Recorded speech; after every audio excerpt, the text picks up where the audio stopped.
are far from perfect. It follows that the same is true for laws, same for judges and precedents. So for Judge Sotomayor, does deep reverence for precedent come at the cost of imagination of a world with better laws and precedents than the ones we have now? Dahlia, that feels like a question for you. Well, I'm the idiot who wrote the Newsweek column that came out the same day as she was announced, saying, I don't think Obama, I think he's going to pick someone with imagination. So I have proven completely wrong on that. You know, it's a good question. I think at the heart of that question is, you know, what has burbled up from the progressive court watching community in the last year has been this real sense of, and I think it loops back to what we talked about at the very beginning, this hope that we were going to get a Scalia on the left, that we were going to get someone with a fully articulated, very bold, very, very compelling, almost epic constitutional narrative, or you know what you're calling imagination, who was going to sort of re-energize the court's left wing. I mean, the court is such a, you know, as a court that's nominally balanced 4-4 with Anthony Kennedy in the middle, it's not a balanced court. I mean, all of the momentum and the energy is on the court's right. Now, that's partly an age question. It's partly just a sheer political, ideological question. But, you know, I think that there had been this hope that another Marshall or Brennan was coming down the pike, and this was going to be our moment to really reclaim the Constitution.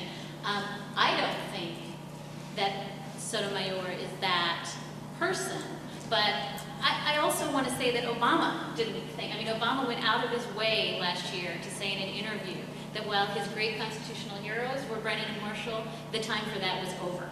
So for dolts like me who thought he was kidding, he wasn't kidding. He kind of meant it, and you know that the time for that may be over, right or wrong. I would just add that you have to keep in mind that there are 9 judges. Hopefully, the court will keep turning over, and she is a very bright person.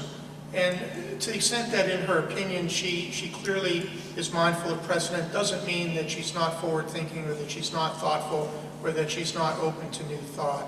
And I think given the collegial nature of that court, and certainly the fact that she'll have folks on her side of the aisle, so to speak, to work with, I think she'll be fine. It's not as if she won't have an original thought. I'm certain that she will. Here's my fantasy, which is that, you know, in the Latino world, Sotomayor's name has been on the short list for a very, very long time. At least the last 6-7 years, every time, you know, it came up, the issue of the Hispanics on the court came up. My fantasy is that she's been watching herself really carefully, waiting for this day to come. And I don't think that's necessarily far-fetched. I mean, this has been her trajectory. I mean, everybody knows her and has been watching her and knew she was headed in this direction. And you know, we've had surprises before once people have arrived at the court. So I'm still a little hopeful. And this may be a segue, because we really haven't talked about how profound the statement is to have the first Hispanic nomination to the court. And one of the questions we got from the audience was, and how do you address this? I mean, Alito went through the nomination hearings and talked about his background and how important it was the kind of decision-making he did, and that was okay. And now Judge Sotomayor says essentially the same thing, and somehow she's screaming for not being, there's no way that she can be objective, and it does seem like a double standard. Do you want to speak to that? Oh boy, I've been talking about it all week. Did anybody see Colbert last night? It was fabulous. He talked about being a reverse racist. He goes, that means the racist is okay, it's when you're a reverse racist and it's not okay. You know, I think it's not just, you know, it's not just a double standard. It's really a very serious question. You know, if you study critical legal theory, though, you know, there are the theories of whiteness, you know. In other words, if, you know, it's only considered that you are highlighting your identity politics when the identity that you're lifting up and calling attention to how it's shaped you is an identity other than white. I mean, Scalia was a little borderline because he talked about immigration, but they were Italian immigrants, and so, you know, if he had been talking about Mexican-American immigrants, maybe it'd been a little different, frankly. But the issue is that we are still stuck in a paradigm where objectivity is white, you know, and then anytime somebody steps outside of that, they're not being objective, as if, you know, as if Kennedy had no influences on him, as if O'Connor had not had it, as if, you know, Roberts has, you know, as if they weren't coming from a white male experience. And so, you know, so that's how I feel about it, that it's not just a double standard, it's really a question of the other.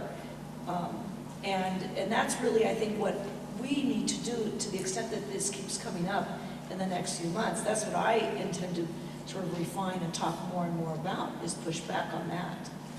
And I just want to add, having been in court for the 13-year-old girl strip search case that you all probably know about, and Maria made two really important points that I want to reiterate, and the first was, Justice Ginsburg is of a very different generation than Judge Sotomayor, and it has taken Ginsburg, who came up through the women's rights movement, right? Couldn't get a job coming out of law school, couldn't get a clerkship because she was a woman, and still never talked about it.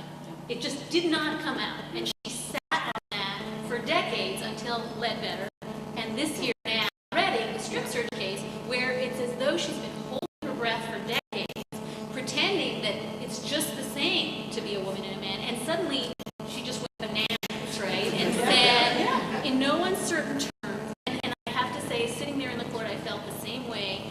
These guys have no idea what it's like to be a 13-year-old who's strip searched, and to suggest that it's the same as being in gym class, Justice Breyer, is just so wrong that you should be just sitting down right now. So, and the reason that this point is so important is that Sotomayor's already there. She's not going to take 40 years to get there. She's there. She gets it. And I think that one of the things that is most intriguing about the pushback against Ginsburg's comments about how the men on the court simply didn't understand what she was feeling was, I love Stuart Taylor. I think he's a very, very provocative writer, but he had a piece where he said, well, what does Justice Ginsburg know about being a 13-year-old boy? And she never purported to have been a 13-year-old boy. The notion, and it goes to Maria's really profound point, that there's some idea that unless everybody in the world is empathetic with you, white guy, then, then you're being somehow cut out of the equation. And it's deranged. It's deranged. And you know, I just think nobody wants Frank Ricci to be cut out of the firefighting club. But this isn't about that. This is not about women who proclaim to know better what it was like to be a white man than white men. This is about saying we need some other experiences on the court. Yeah,